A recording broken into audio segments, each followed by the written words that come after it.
and what I wanted to try and start with was a couple of minutes of trying to explain Israeli society. It's that's very difficult anyway. But what I'm going to try to do, wow, people are entering the 1 second, admit all. Um, what I want to try to do is kind of take a look at Israeli society. Israeli society can be seen from lots of different directions. What I'm going to look at it is through tribes, the bigger groups in Israel. Um, and here I should click, and you have 5 tribes. This doesn't fit anything. They're not exactly equal, and not in size, not in electoral power, but these are just 5 main groups that we talk about within Israel. They shift and they morph, and they're not always exactly the same, but these are the basics. So if we go from the left, we have here the center, the left top, that's the center of Israel, centralist parties, for example. That's Gantz, and this is probably today the remnants of the left, and this is probably the majority of Israelis. The center is majority, sorry, not majority, but the largest group. It would probably be about 30 and some percent of the population in this or that way. And because their views aren't the same, not politically and not socially, and what really brings them together is the not Bibi vote. Right? The centrists are mainly located in the center of the country as well, in the richest areas. They're a lot of times connected to the kibbutz movement or to the moshav movement, to people who are connected to the ground, a bit of a socialist background to them. And for example, all the kibbutzes around Gaza belt, around Gaza, are from these groups. Right? They're very much the center. We have on the right, at the top, the right, Bibi. This is really the Likud. It's a very, very strong bloc. Today, it would probably be less than 20% of the population. They were stronger, till about 25, almost 25%. Today, are about 20%. They've become smaller. And they're very, very strongly coalesced around Benjamin Netanyahu. He really is seen as an incredible politician, an incredible leader, somebody could do anything.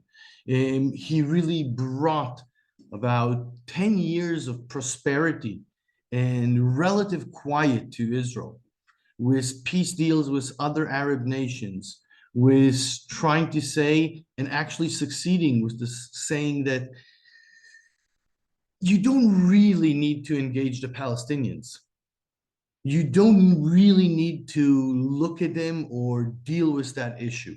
We can do without it, forget about them. And that's mainly how he pushed his politics on this issue. Obviously, internally, he always told Israelis, be scared of the Palestinians. If we look below Bibi on the right, we have the ultra-Orthodox. And the ultra-Orthodox, these are the Hasids, the black-clad Jews. Generally speaking, the Hasids say to themselves, I don't really want to be involved in the politics. If you look really, really deep into their connection between Judaism and statehood, they say there's no such thing as a government of people over people that is good. The only true government is one that's led by God, a theocratic leadership, directly from God to the chosen leader, which is known in the Bible, the Messiah, the King Messiah that will lead us. So they've come to a deal with the state. They'll be part of it because they live here and they want to have money and be part of society in their own way, but they won't be full partners. That means that many of them don't really care. They're not very involved. They don't serve in the military. They don't know people from that area, which is very much centrist, right? So they're removed. But amongst the Hasids, we have also the Haredis. They have a very large group amongst them that they are from North Africa and Arab countries. These are what we'd call Mizrahi Jews or Sephardic Jews, right? Jews coming from the East. These guys don't separate as much the state from their religion. They're much more close to the right-wing look of it in the sense of being very conservative. Not always specifically anti-Arab, even though many of them do come from Arab origins, from Arab countries, and they still have a grudge, in a sense, at being pushed out after the State of Israel. In early 50s, all the Jews from almost all the Arab nations were pushed out after the establishment of the State of Israel. So they are, generally speaking, on the right side of the political map. We have below the center, the Orthodox, and Orthodox is the word we use in Israel, modern Orthodox. These are what we call Orthodox that fully believe that the culmination of all the prophecies of the Bible are in the state of Israel, in this land. The Bible comes true here, and they are their agents. And the Bible, in many places, or let's be even more honest, the Bible talks about it being for Jews. It doesn't talk about being for Christians, because the Old Testament, sorry, again, all of you who've been traveling with me know that when I say Bible, I mean the Old Testament as an Israeli Jew that grew up here, right? The Old Testament doesn't talk about Christians because they aren't around yet. So the Bible talks about this place being exclusively for Jews. So this is the Orthodox impetus. And therefore, the settlers are a very big part of it. In the past, the settlers were a very small part of this bloc. Today, they've taken over the leadership. All the leadership of this Orthodox national group, which would probably be around 20% of the population, depending how you count them. No, do you know what? I'm exaggerating. Less than 20%, probably 15. All of these guys have been hijacked by the settler movement. That's their main idea today. In the center, we have the Arabs. Israel's population is 70, almost 78%, just shy of 78% Jewish. Out of that, 21% are Arab. And then there's another 1.5% that are others. And the Arabs are mainly Muslim, over 90% of them. A few of them are Christians. They are a very strong bloc that together have decided they do not trust the government of Israel. They do not trust the state of Israel. Therefore, they have way lower voting percentages than anybody else in the population. The center, who is very liberal, they believe in voting. The right believe in voting. The ultra-Orthodox don't believe in it, but they go there because their rabbis tell them you have to go there. And the Orthodox, the settler movement, they believe in voting. The Arabs were never in an Israeli government until the government just last one, before Bibi, with Naftali Bennett, Yair Lapid, and Arab parties in it. For all of Israel's history, 20% of the population were, in a sense, disenfranchised by themselves. They don't vote. So they are an enormous block there. I've heard a great comparison. Think of it as if in the United States, you'll have a Democratic Party that would not have any votes from African Americans. That's what's happening in Israel. It means that the left of center and the center cannot really use Arab votes to create a government. That's what Bibi came to power by actually winning without the left using the Arabs. Before that, the Arabs weren't necessary. The left had enough of votes. Bibi broke that. The last elections in the last government before Bibi had the Arabs in it. That's a change that's going over Israel. They've become more accepted and they vote more. So this is a great change that will happen in society in Israel. But these are the main groups. The center that has in it a small true left, the right, the ultra-Orthodox, which are a very big and very strong group because they all vote together, and the Orthodox, the settlers, the far right, right? And the Arabs as a pivot at the moment. I'll pull out a few photos that I took out from a few news websites. I thought I'll show you these different groups by their websites, by their main media outlets. This is Ynet. This is the biggest online media outlet in Israel. It's very much a centrist newspaper, right? And you can see a whole mixture of stuff here, right? From Alan Dershowitz, the chief of staff of the IDF, things to do with the International Court, but they're all very pro-Israel, as you can see. The top left corner, Gazans call for release of Israeli hostages in rare protest. Yes, there was some sort of protest against the Hamas government, but that's obviously not the majority of what Gazans are doing. But this newspaper wants to show that. It's very much centrist. All the way to Jewish porn producer and Cindy Crawford, something or another against anti-Semitism. In this newspaper, you can see one thing that's important. There's not one picture of Benjamin Netanyahu here. The only times he'll appear is very negatively, right? Next, this is the left. This is this newspaper called Haaretz. Haaretz is Hebrew for this land or our land or the land, right? It's the left-leaning newspaper. It's our New York Times. Even you'll see that this newspaper, Haaretz, pulls lots of articles from New York Times, from Washington Post. It's a left-leaning newspaper, right? It's from things about the massacre and about how hard the situation is. It is Biden might be sued by the ICJ, the International Court. And there's the bottom right, an actual diary piece from a Palestinian in Gaza. Right? So this is very much the left-leaning. It's a very important newspaper in the sense like the New York Times in the media landscape, but it has a very small readership in Israel. Yeah? Every politician reads it, but not every Israeli does. Sorry, I don't have this in English. This is Channel 14.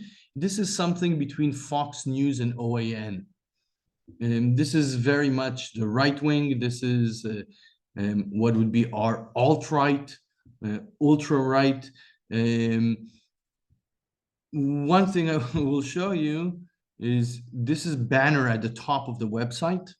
It's written on the right, Israel is winning. And then there's numbers, right? If you look at the numbers, the number on the right, 25 plus 25,490 is terrorists we killed. That's what it says. That is the full number of dead in Gaza that we know of. This news site doesn't make any distinction between anybody who dies in Gaza. They're all seen as terrorists. And it puts in as a positive the number plus 63,354 wounded Palestinians. This isn't something that you should be abashed or fearful to see. In their view, this is something that you're proud of. You're showing a kind of kill list. And this is our version of the very much right-wing leaning media. Pretty incredible to see something like that. This is the ultra-Orthodox media. And they have two big websites for the two sides of their political world. Lots of things to do with their internal world. Even though there's a big war, it's not the number one thing all the time. On the left, I circled in red. For the war, they have, as you can see, 862,740 chapters of the Book of Psalms read. They tell anybody who wants to read a chapter of Psalms, come read and put it on our counter, and we'll be praying for you. This is very much the way the ultra-Orthodox see themselves in connection to war and military. They see themselves as the ones who spiritually protect Israel, while the soldiers physically protect Israel. And their prayer is as important as anything else, right? The second circle I made is around this rabbi over here, who came out with a rabbinical judgment or a rabbinical decision that says it is okay to stop trucks leading humanitarian aid to Gaza on a Saturday.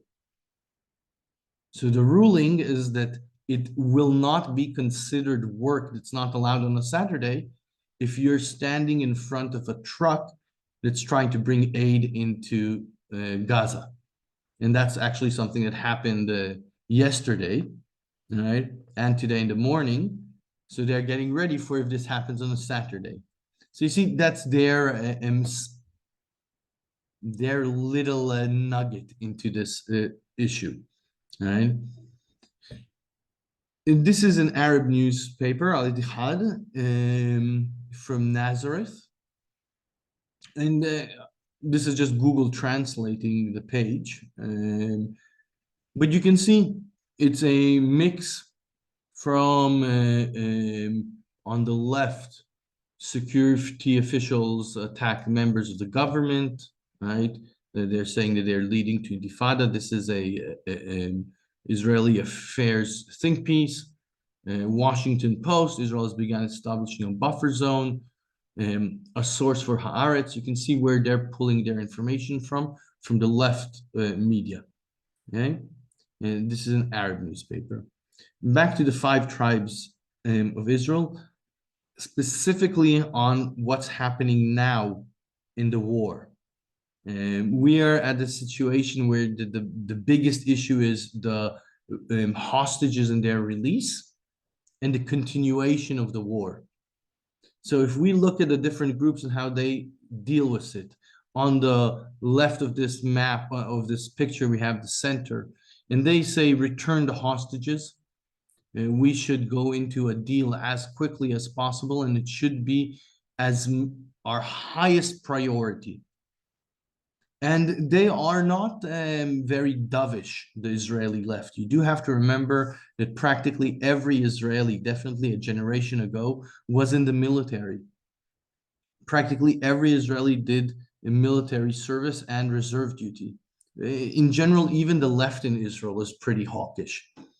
They say fight until we get our goals, but have reasonable goals. That's kind of the center's way of talking about the issue. Hostages number 1, and then fight for reasonable goals. The right wing, the Bibi parties, Likud and his people, believe we should keep the war simmering. That's always been their tactic. Their tactic has always been, don't be the one to start and end, right? Let always somebody else end the motion. You froze. I don't know if you can hear that. I froze. People, do you hear me?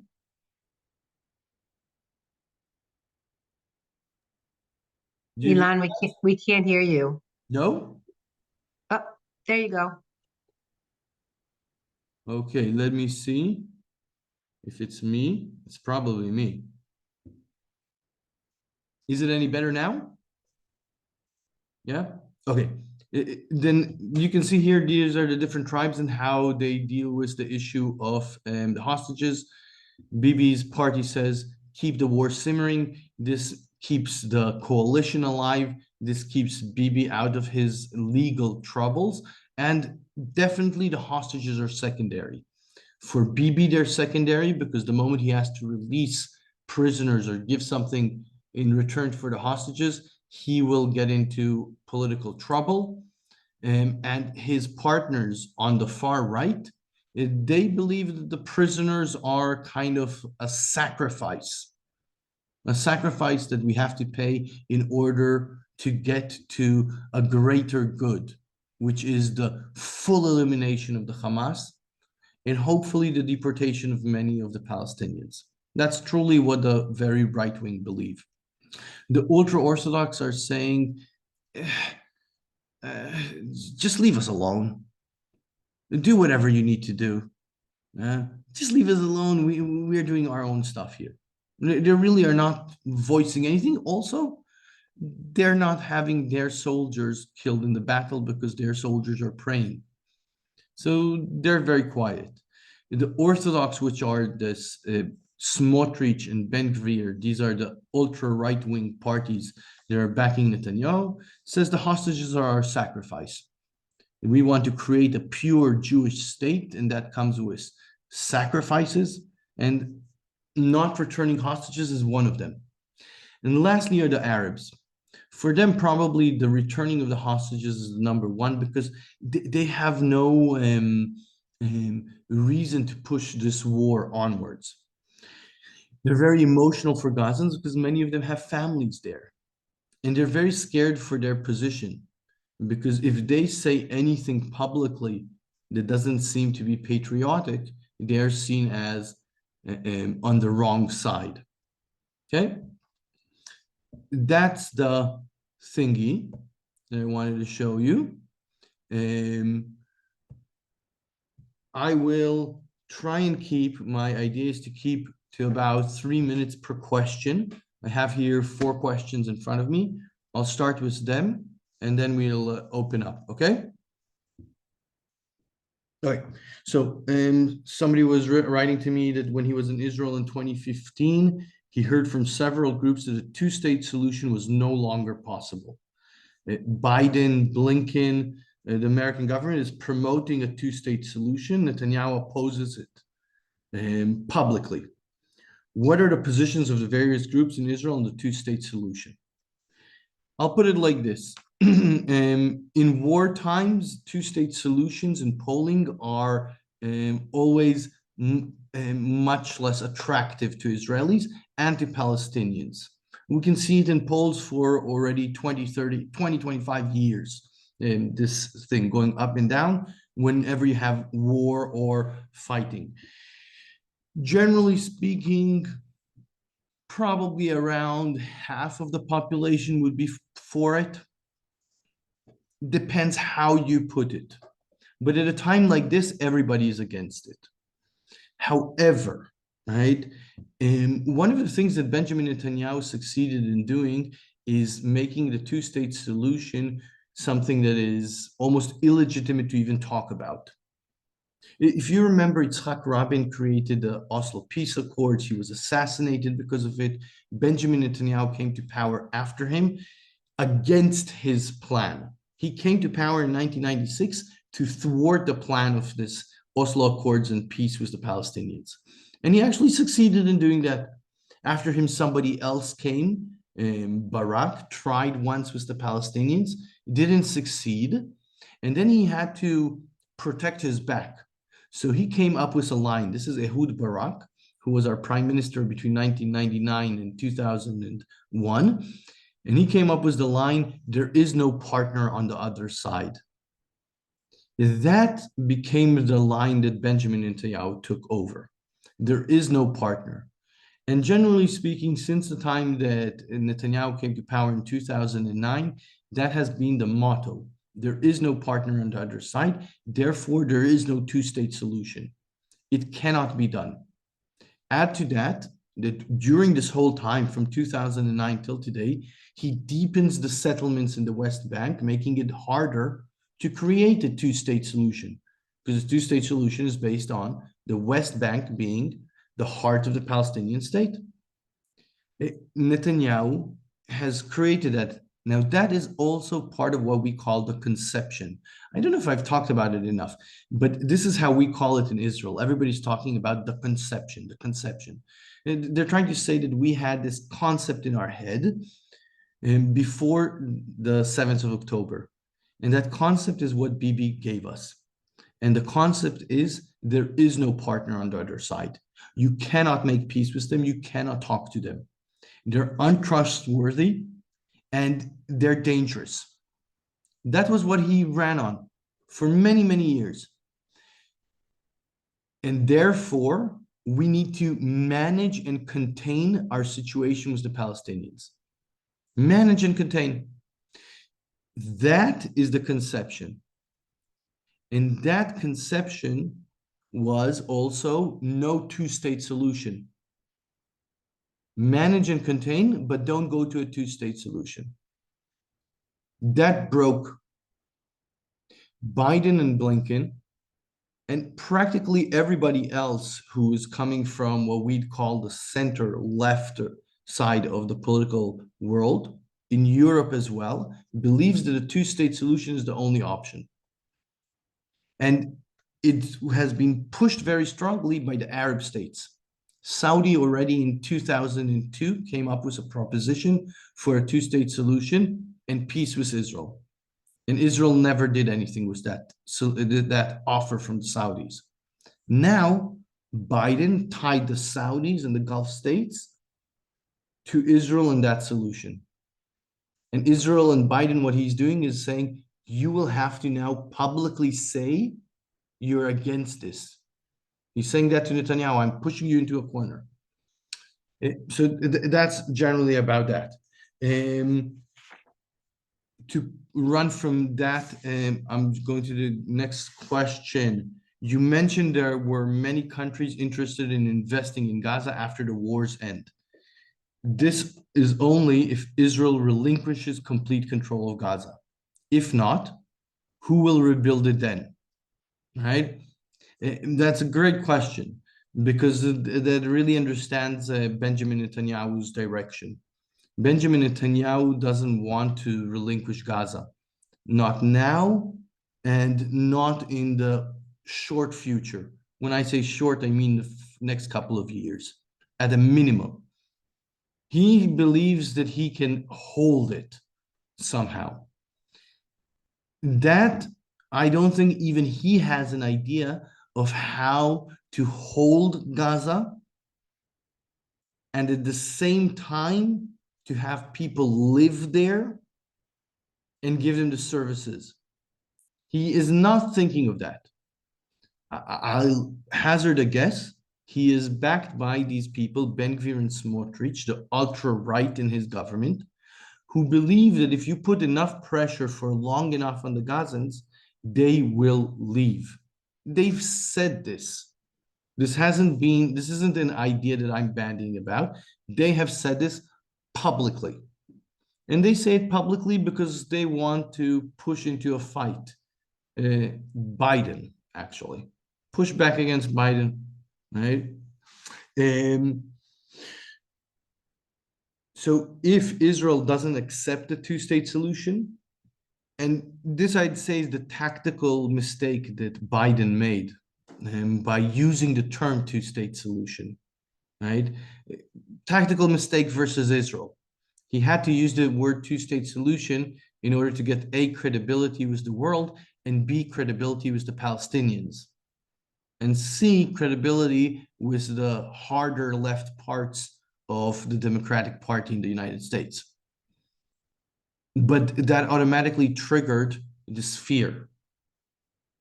If Israel isn't willing to go along with the solution, however you'd like to call it, none of the Arab countries is going to donate money and physically rebuild Gaza. And you're stuck in a situation. Benjamin Netanyahu likes being stuck and somebody else coming and taking him out of that situation. That's usually how he works in politics. And this is a long question, the next one, and this has to do with armed settler attacks in the West Bank. You might have seen some reports on the Washington Post and on CNN there was last week about settlers attacking Palestinians in the West Bank. Settlers attacking, now it's the end of the olive picking season, not allowing Palestinians to pick olives, settlers coming in with their sheep into Palestinian agricultural lands. When the Palestinians call Israeli military or police, usually the military comes and kicks the Palestinians away. And when a video that was a shot of settlers throwing stones and shooting at Palestinians and the Israeli military protecting the settlers while they're doing this violence. And he's asking, why doesn't the Israeli Defense Forces, the IDF, the army, stop this? It's very simple again. And Benjamin Netanyahu doesn't want to create the situation, or he likes a simmer. He doesn't like big bubbles. Okay? That's how he always was. He doesn't like it when the settlers go rampaging like a pogrom against Palestinians, and they've done it. But his partners do. And this is not easy for me to say out loud and publicly, but our Minister of Finance, Bezalel Smotrich, and our Minister of Internal Security, Itamar Ben-Gvir, both of them were arrested by our security services.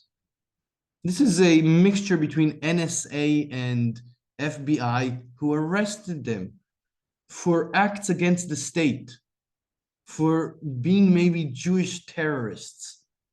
Itamar Ben-Gvir was photographed breaking off the insignia on Yitzhak Rabin's car 3 weeks before he was assassinated.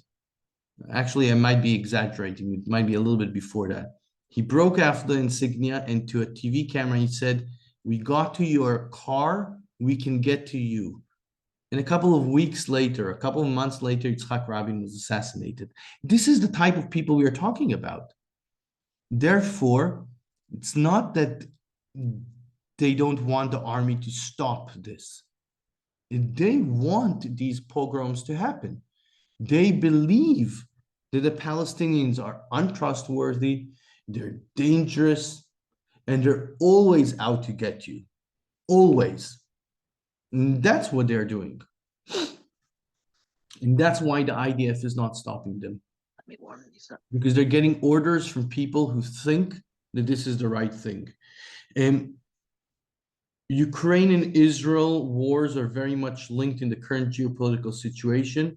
China is a major player. What is Israel's policy toward Russia and China? This is very much old world kind of diplomacy, right? This is Cold War diplomacy. We do things above board and below board with these countries. It's very much like that. Israel has a relationship with Russia very simply because it's incredibly important in the Middle East. It's a big backer for the countries that we are enemies with, right? It's a backer of Iran, and it's a backer of Syria. In the past, Libya, it's the non-aligned states, whatever came after the end of the Cold War. And it has a lot of power there. Iran passes arms and ammunition to the Hezbollah in Lebanon through Syria. Israel bombs in Syria Iranian shipments. Syria's air defense is Russian. Not just in the systems themselves, but in many times the operators are Russian trained, and at times The Russians themselves, the Wagner group that became so famous a while back, they were extremely well mixed in Syria. So Israel wants to have a good enough relations with Russia in order that we can do what we want to do in Syria. And for times that we need its help with our neighbors. So that's why Israel till today doesn't back Ukraine really, not publicly. But we do that. With China, it's different. China is an incredible economic player today. And China is sending money all over the world. I would highly recommend you to find half an hour and write into Google the Belt and Road Initiative, BRI, Belt and Road Initiative. This is a program that China started about 20 years ago, and it's kind of to create the new modern Silk Route that made China the most important country for so long in the Middle Ages. And it all had to do with all the trade. China is again creating this. It's putting money into ports all over the world. I was in Sri Lanka with my family last summer. All of Sri Lanka is Chinese signs for construction companies. All the construction companies, the big ones, roads, highways, the ports, the airport, everything is built by China, paid by China as a loan in a very good layaway plan. And the same you'll find in Africa, the same you'll find in South America, the same you'll find in the Middle East and in Israel. Our subway here in Tel Aviv is built by a Chinese company. We have a lot of that. We don't want to get on their bad side. We want that money coming. However, we know that in the end, protection we can only get from United States. China, as rich as it is, and as much money as it's spending, cannot give you protection. It doesn't have the clout in the world, and it definitely doesn't have the military that the United States has.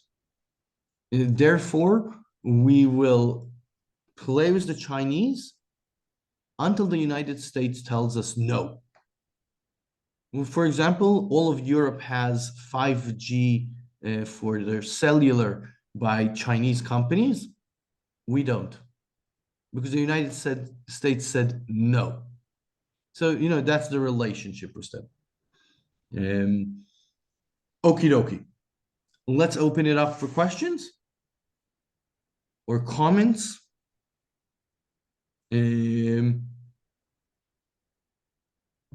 If you have any questions, you can unmute yourself and ask. If not, I'll pull out some other thing. Yep. Ilan, it's Lynn. Hey, Lynn. You have always good to see you. So much information I'm trying to process. I've been taking notes as you've been talking. I'm totally amazed at how you keep all this together in your head and then can deliver it with some sanity. It's something, yeah, it's surprising that it all keeps in my head. Yeah, I don't know. That's my quirk. This is what sticks inside. There's just so much political balancing between nations that Israel is doing. I don't think that I personally was aware of how much delicate balance has been going on. It's true. I think there is a point here between how much information there is and how much information we can hold as people. Yes. And it's not easy to bridge that gap all the time. I think this is one of the things that makes the Israel-Palestine thing one of the things that we shy away from. I think it's part of the tactic, making it so complicated.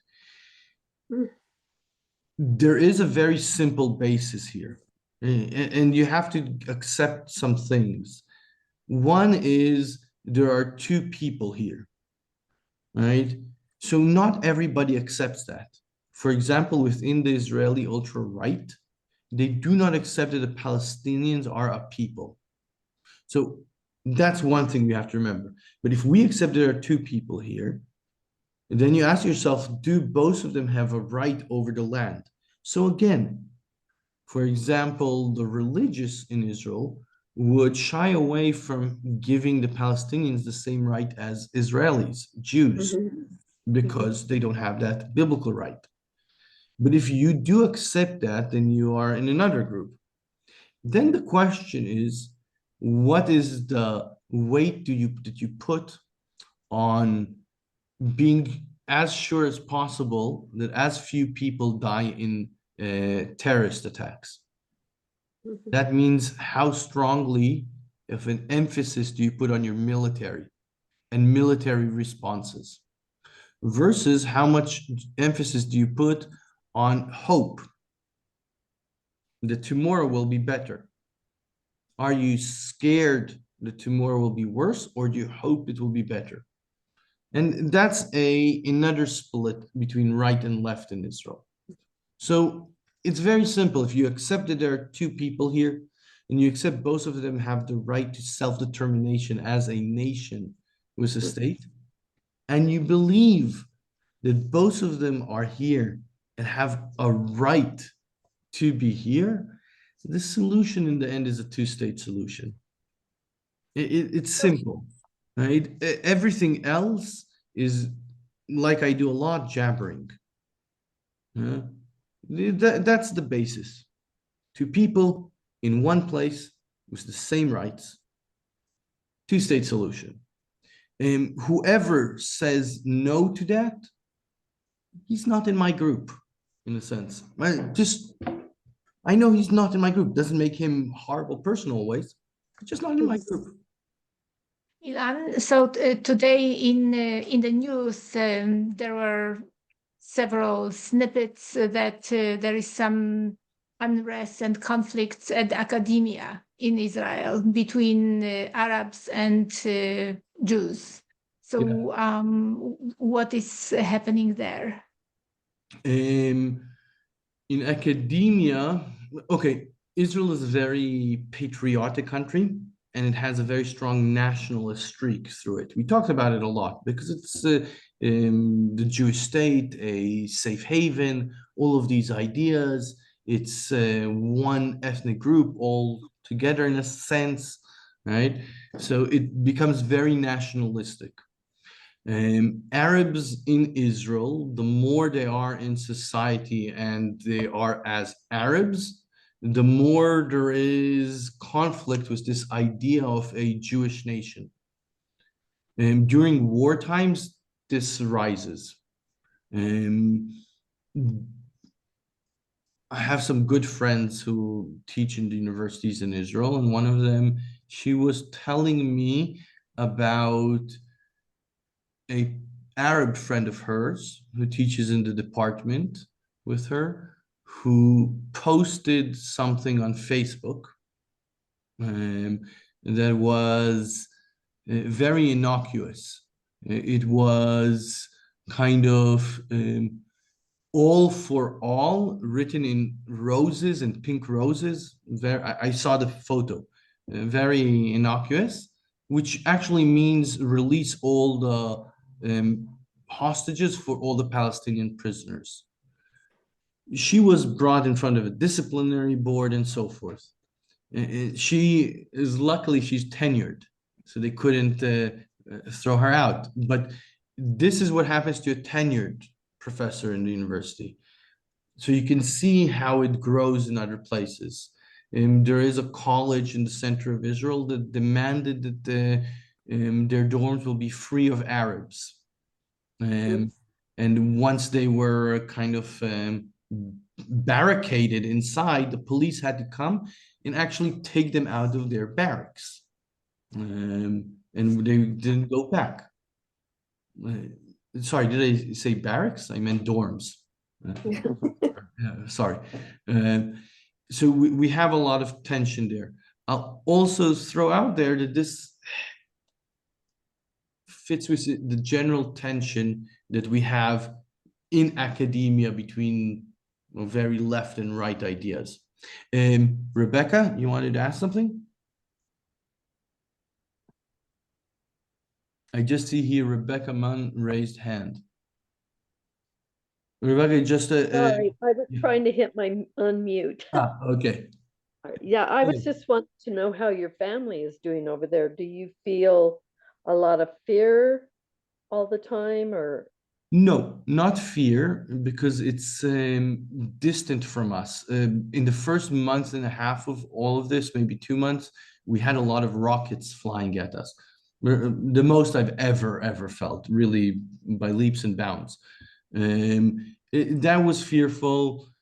And these were big barrages of rockets. And I have a friend that lives not far from me that's been in an Airbnb with his family for 2 months because a rocket hit the house next door to him. They don't have one window or one window frame in place in their house. So that was scary.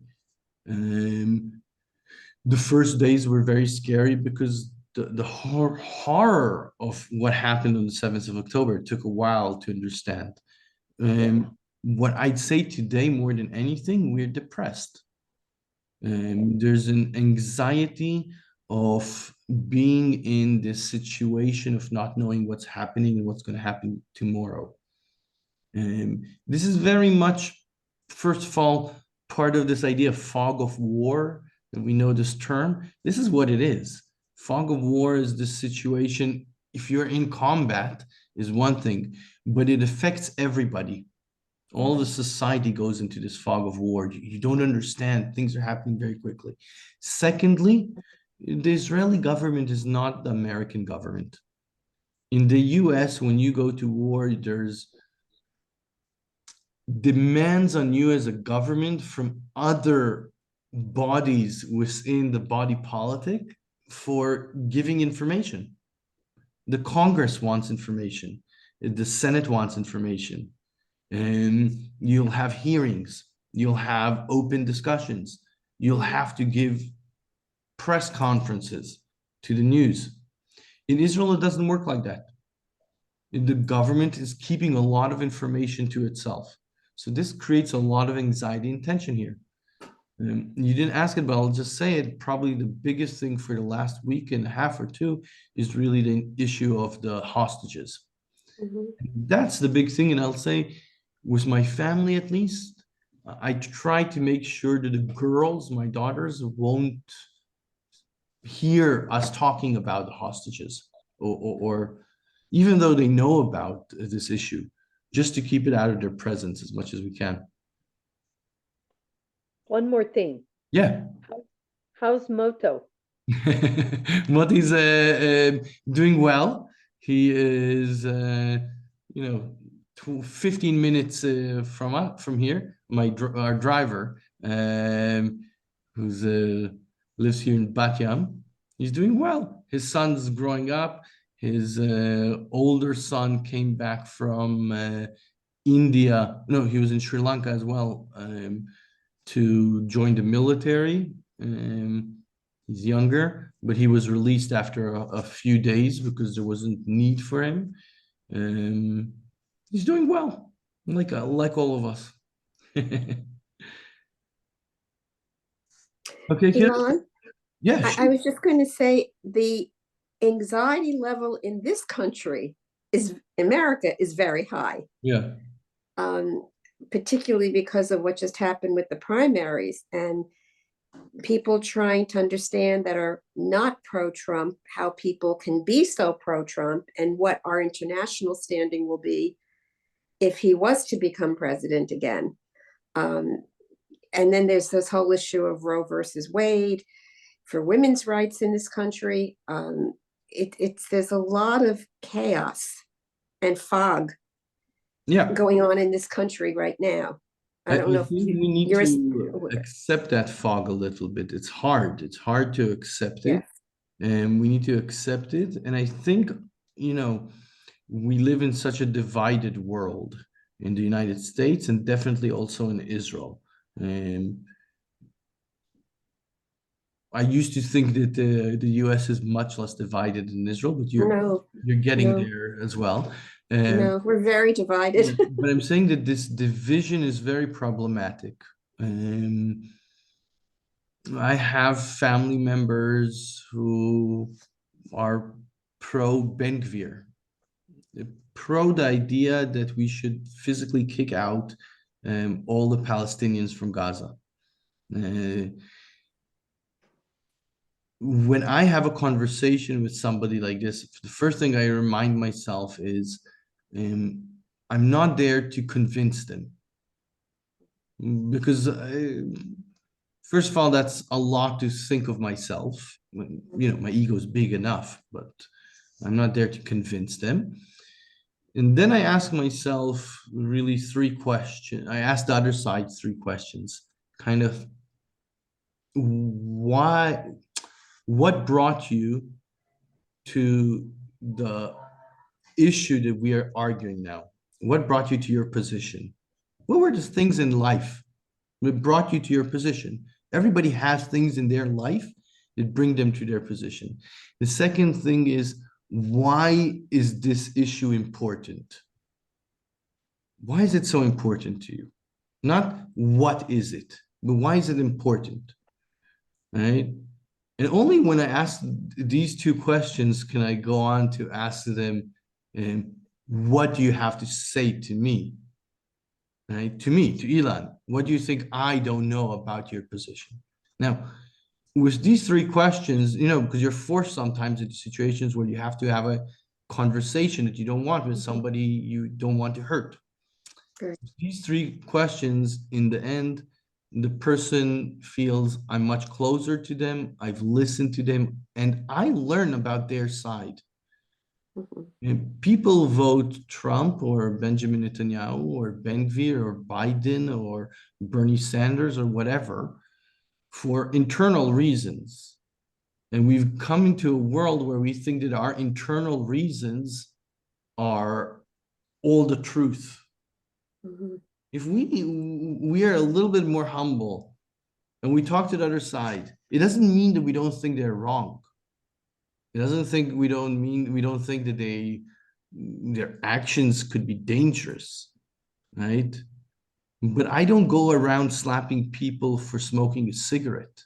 Right. That's dangerous, right? Then I don't need to slap around somebody who I think is voting dangerously. I don't know what I'm trying to say here, but that's about it, what I had to say. So, Ilan, do you think that actually Hamas achieved what they wanted No. With this October 7th? Yes and no. Yeah. First of all, no. I truly believe nobody expected this level of a answer from Israel, right? And Hamas leaders in Gaza, specifically Yahya Sinwar, I've read reports about him. He was in Israeli jail for almost 22 years. People talked about him about being a psychopath. He was the leader of the Hamas, of the prisoners' union in jail, right? This guy murdered 4 Palestinians for talking to Israelis in horrible, really, like, Sopranos kind of ways. The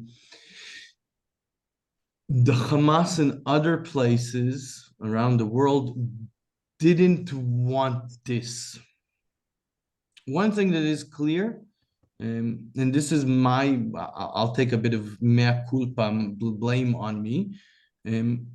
I thought they cared more about their people. I never liked this argument that people throw out that they don't care about their people. And I was wrong. When you see how much work was done on these tunnels, these are hundreds of miles of tunnels, and you don't put one of your civilians into them. I can't understand it. That I can't understand, right? The fact that they put rockets behind a kindergarten, unfortunately, I can understand them. They don't have a lot of spaces. They're attacking Israeli civilians. They'll put it in a place that will be hard for Israel to shoot at. But when you build hundreds of miles of tunnels and you don't protect your own civilians, it says there's something very wrong in the way you calculate human life. And that's Hamas. Where did it get what it wanted? It made it so that the Israel-Palestine issue is the centerpiece of Middle East politics once more. Right. It's going to be like that for a long time. And there's no getting away from it. Whenever we get to a two-state solution, it will seem as a win for them. That's the dangerous thing. I think in that sense, I always believed in the two-state solution. It's not a win for them, it's a win for me. But many Israelis will see it, anything that gives them anything, the Palestinians in general, as a win for Hamas. That's also something that they pivoted into. But realistically, Alon, they can't leave Gaza in rubble. So who's going to eventually try to put those pieces back together? I mean, at some point, doesn't it have to be put back together? Realistically, yes, because you have people who are Right. in tents now, and they'll want to live not in tents. Is it realistic that Israel will not be the one to do it? I Yes, don't know. right? Okay. No offense, right? But the Trail of Tears, right? You pick up Native Americans in one place and you tell them go over there. I Nobody understood. on the other end with nice log cabins. So Mhm. in a sense, you can do it. But, and this is the big but, everybody in the world knows this is something that we stopped doing in the 19th century, really, because it's just ugly. We don't want to be touched by that. So if Netanyahu and Israel does this, right, and if Israelis don't rise up and change their government, which I hope is going to happen, then we'll going towards. Because, when you think about it, you talked about Orthodox part of the society, settlers who consider hostages a sacrifice Yeah. in a way to this, pure Jewish state. And then it could be Hamas, exactly the mirror image. They sacrifice Palestinians in order to eliminate Israel and then build their wonderful future. There's two things that kind of converge here. One is what we call the Marxist-Leninist understanding of history, right? In the Marxist-Leninist understanding of history, you cannot overthrow power structures without struggle. This is the difference, right, between different types of communism. Without struggle, you cannot overturn it. And that's Cuba, this is South America in the 60s, 70s, and 80s, and so forth. But you have another way of seeing this, and that's from the religious perspective. In a sense, the Hamas and the settlers are both very much messianic. They believe that the end of the world is imminent, in a sense, and that the Messiah, some perfect being, will come and change the situation. But they also, it's not enough to be messianic, because practically all of Christianity is messianic, waiting for the Messiah. You have to marry that with the Messiah being also land, not just that person. The holiness is not imbued only in the person of the Messiah, it's also in the land itself. And that both the Hamas and the ultra-right-wing settlers do. And that's where it becomes dangerous, because once you believe like that, anything is okay to get to that goal. I'm willing to go through whatever hardship in order to get to that goal. I'm willing to let the hostages die in Gaza. Mhm. A guy from one of these settlements, a couple of days ago, 24 Israeli soldiers died in Gaza in a horrible accident slash RPG, whatever. Mm. One of them came from a settlement and he left a letter with his wife. And it says in the letter, if you read this letter, I'm probably killed or a hostage. If I'm a hostage, do not release any Palestinians for me. Continue fighting. That is the very much the Masada kind of outlook. I'm willing to die for that freedom. And that's very sad and dangerous in my view. Mhm. Anyone Milan, else? Yeah, many. um, question, you know, this is very different from what they've been talking about, but how is your life or in a typical Israeli's life, how has it changed since October? Okay. I work in tourism, so that's not a typical Israeli. It's tourism is a very small part of Israeli income. Maybe the whole tourism industry is about 4%. So for me, from the tourism perspective, gone. Right? I do some of these Zooms, and there are Zoom series that I'm building now in order to kind of sell them as another income. I write a bit for a couple of outlets, which is, I hate pushing myself to write for deadlines.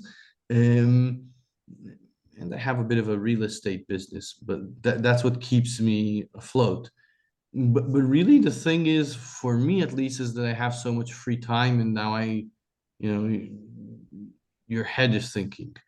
Most Israelis, let's break them, if we break them down, if you're a bit younger than me, in your 30s, and you were in the military, good chance you were called to reserve duty. In the last 3 weeks, we've released about half of our reservists. That's over 100,000 people. But you were over 100 days. Coming back from 100 days of war in Gaza is a trauma. And my wife's a psychologist and she's treating some of these guys. Even you don't need to have PTSD to have trauma. It's just unbelievable what you see there. One of the things that you can't run away from day to day here in Israel is constantly this hostages and the news cycle. It's I don't watch TV news unless I need for an update like this or something. I'll look for something specific. I just do not watch it anymore. But you hear it, even my phone is now beeping with like an update, something happened somewhere. It's constant, it's inside, constantly the story of the hostages and the families. And I'm involved, so I'm protesting every day or two, in this protest or that protest, right? I don't know if I've answered, but that's kind of, and then still I have kids and they need lunch. And the older one has learned that mustard is a good thing. So we're working on that into other things. And we're doing cabbage and Okay, life. but there has been a significant loss of income in terms of anybody that's in the tourism industry. Yeah, the tourism industry, totally. Harsh. It's harsh because you had COVID before. So, yeah, I see my friends. I'm very fortunate from many perspectives. Also, I have a bit of a real estate business, so really that keeps me comfortable. I'm not Anybody who knows me knows that when I'm saying I'm not complaining, that doesn't mean zilch. I am, but not really complaining, not on that level. But other people, yeah, it's harsh. I went to the old city. This is, I'll share it with you. This is going to be one of the things I'll be trying to share soon. I'm trying to make online tours. I've gone to the old city and filmed it, and then I'll try and do something on Zoom where we have the film. It's not me talking or anything. It's just a view, and I'll do like a live tour with you. Anyway, I went through the old city looking for friends I know there. Some of you must know the antiquity dealer or the guy who makes jewelry, the glass jewelry, Nile. They have nothing. A coffee seller I know had to sell his car because he doesn't have money to end the month, right? So yeah, it can get very harsh. You know, Ilan, my son is graduating college in the spring, and he and all his friends have still applied to Birthright, and they want to travel. Birthright is on pause. They haven't said no. They canceled the winter trip, but they haven't said no yet to the spring trip. But the kids, I mean, at least my son's friends, at least, are very vehement about being a part of this and learning more. He goes to Cornell, so we're in the news a lot. But yeah, they don't want to stand down. They're very vocal and passionate about it. Birthright is happening. This is the only groups you'll see in Israel at the moment. Very few missions from Jewish communities around the US, but Birthright you do see a bit here and there.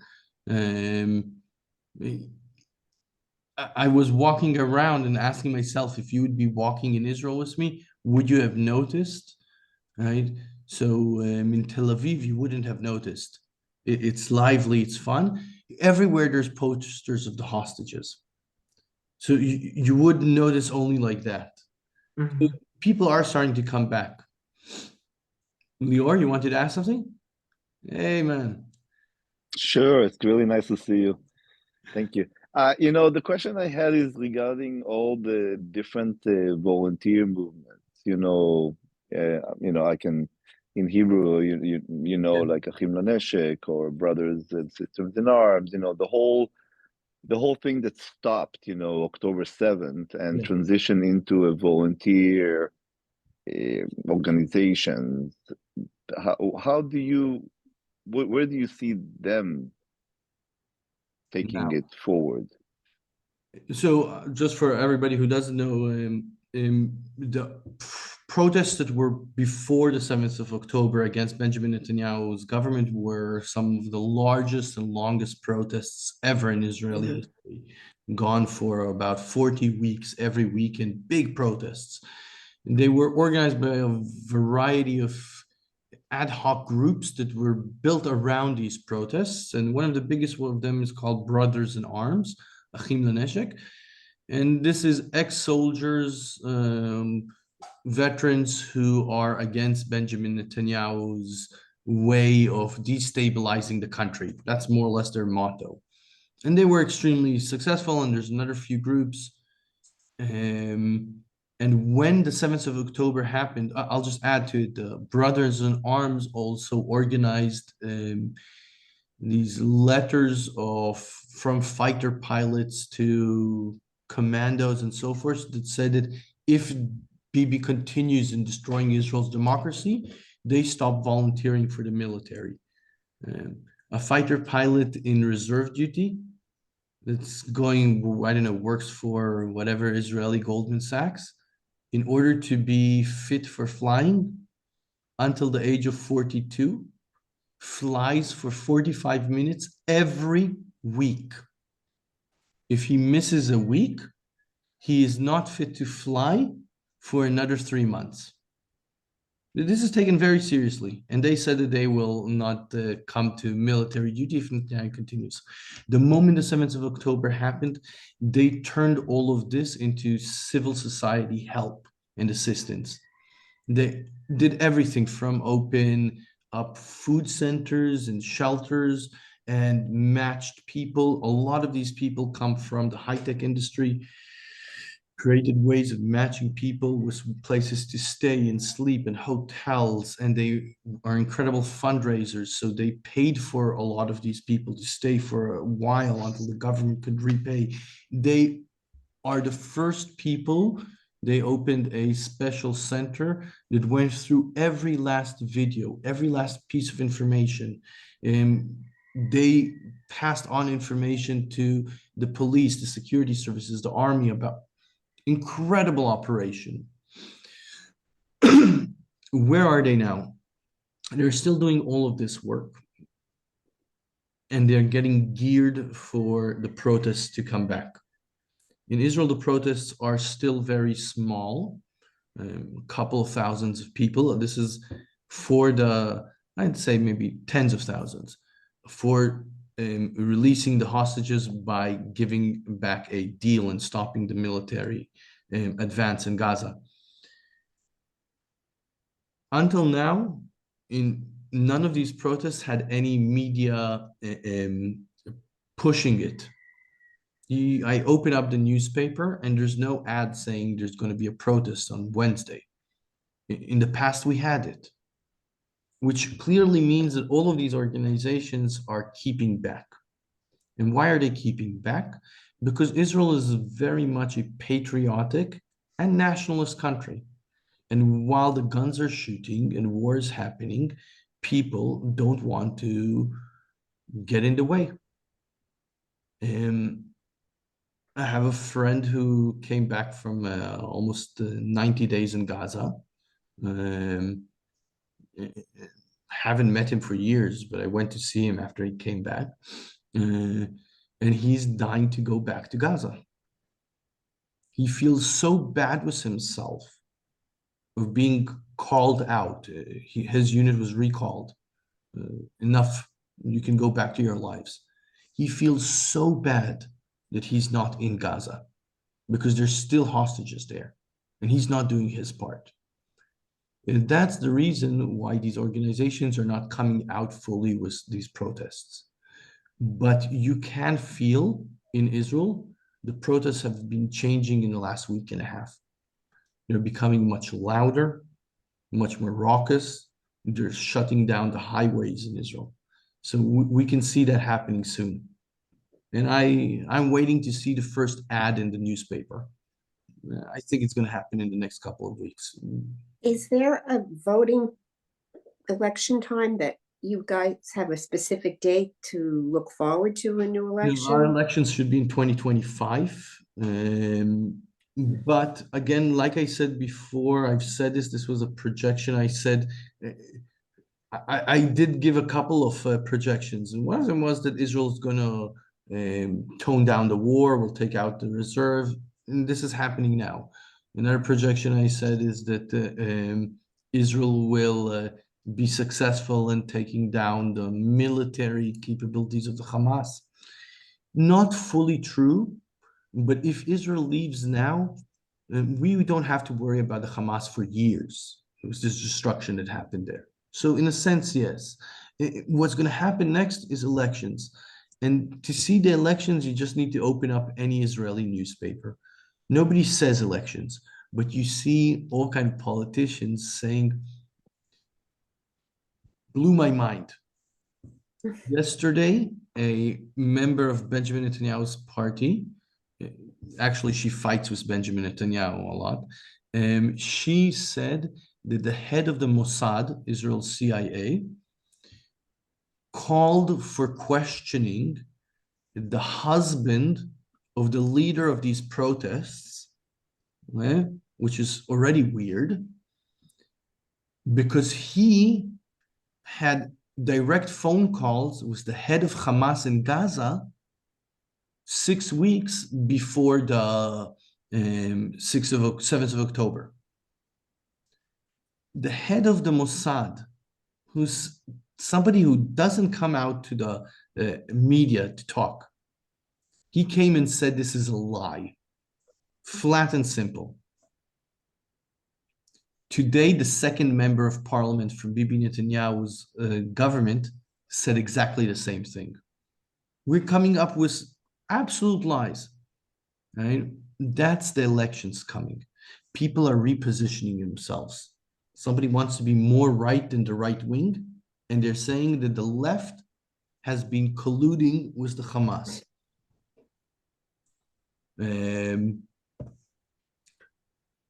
Okie dokie, kiddos. I don't want to hold you forever. What I will thank you, Lior. You just sent me. You want to help me pass them along. I'll send you soon. It's raining now in Israel at last. It's so chilly here. It's 57. I'm freezing. It's so chilly in Israel suddenly. So I'm making these videos, and there's going to be a new series of stuff. And the moment I get that ready, I'm going to send it out. And then we are all going to push and try and get more people and stuff and this and that. Thank you, guys. Thank you, Ilan. Thank you. Take care. Okay. Bye, guys. Be Thank well. you. Thanks, Thank Ilan. you. Goodbye. Thank you, Good night. guys. Good night. Bye. Good night. Good night, all. Nice seeing you, Alon. Thanks, dear. Bye. Hey, Mary.